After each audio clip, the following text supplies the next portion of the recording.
Estamos aqui para o nosso segundo bloco do Fenômeno UFO de hoje. Hoje, programa especial, em comemoração ao aniversariante desse mês de dezembro, que é o Mestre Jesus. Estamos ainda falando do povo hebreu. Mais para frente, iremos entrar nos estranhos fenômenos também que acompanharam a presença do Mestre aqui. Então, vamos lá. Nós estamos falando antes do povo hebreu, e um detalhe curioso: esses super seres ou super astronautas que acompanharam e apoiaram o povo hebreu deveriam ser muito parecidos conosco, porque os próprios hebreus muitas vezes tinham dificuldade de diferenciar um anjo de uma pessoa normal. Eles tinham extrema dificuldade.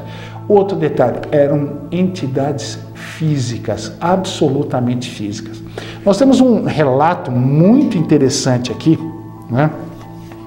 que comprova isso que eu estou falando. Mas antes da gente entrar no Jacó, lutando com o anjo, nós vamos ver primeiro a ascensão do profeta Elias.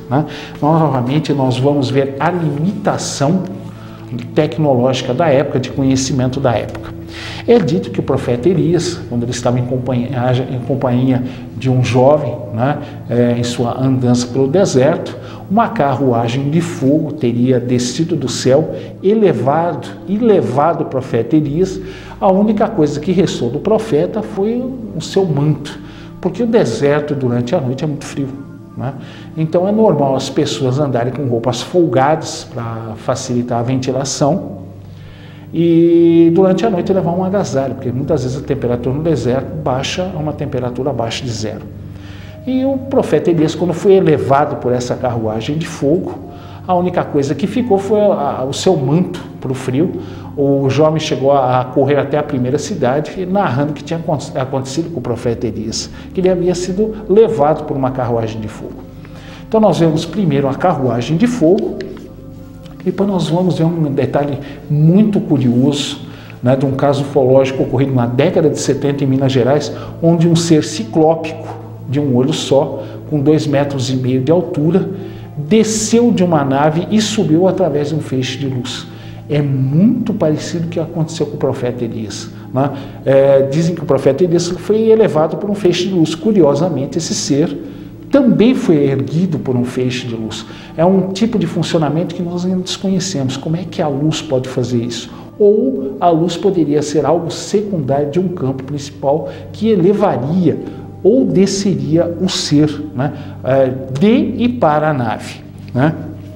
É muito curioso, nós vemos o ser elevando como o profeta Elias foi levado, o que mostra que essa aeronave que elevou o profeta Elias teria usado de antigravitação para realizar esse prodígio.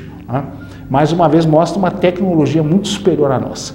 A imagem seguinte, sim, nós vemos Jacó lutando com um anjo. É muito curioso, quer dizer, como é que uma pessoa vai lutar com uma entidade espiritual? Ou seja, esse anjo era absolutamente físico. E Jacó chegou a vencer a luta com o anjo. O anjo chegou até a mudar-lhe o nome, com uma honraria para aquela época, por ele ter o vencido em luta.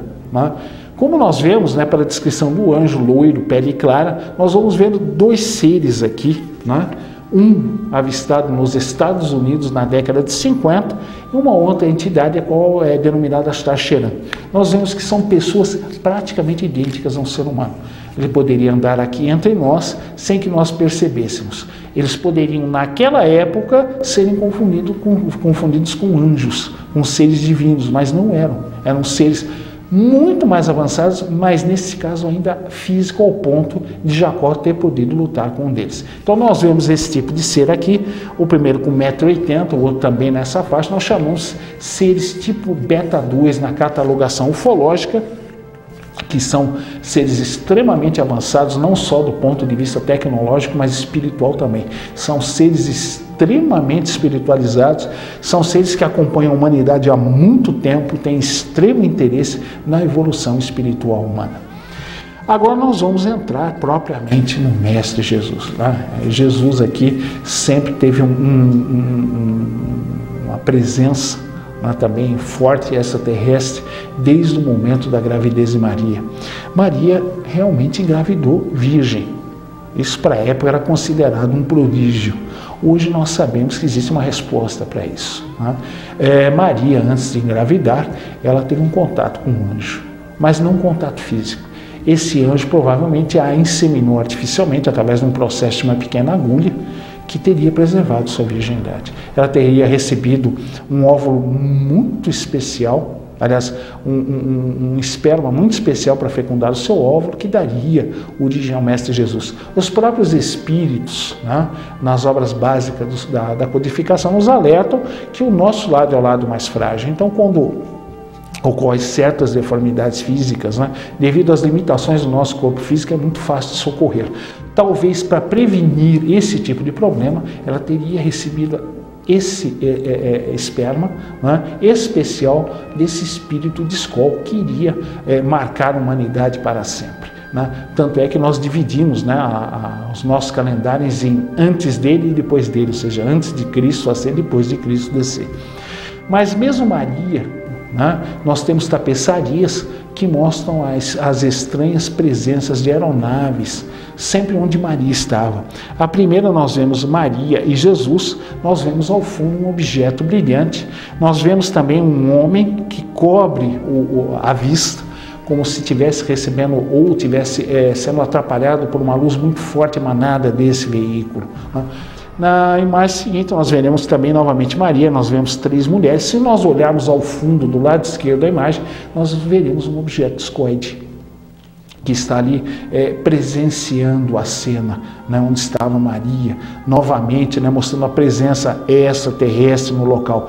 E detalhe curioso, né, as pessoas que criaram essas tapeçarias medievais, que datam de antes do século XV, jamais poderiam imaginar um objeto voador, uma aeronave avançada nos céus, né? Então, o único modo é que eles reproduziram informações da época, né? Sem saber explicar o porquê, nem o que seria, eles colocaram isso em suas tapeçarias, né?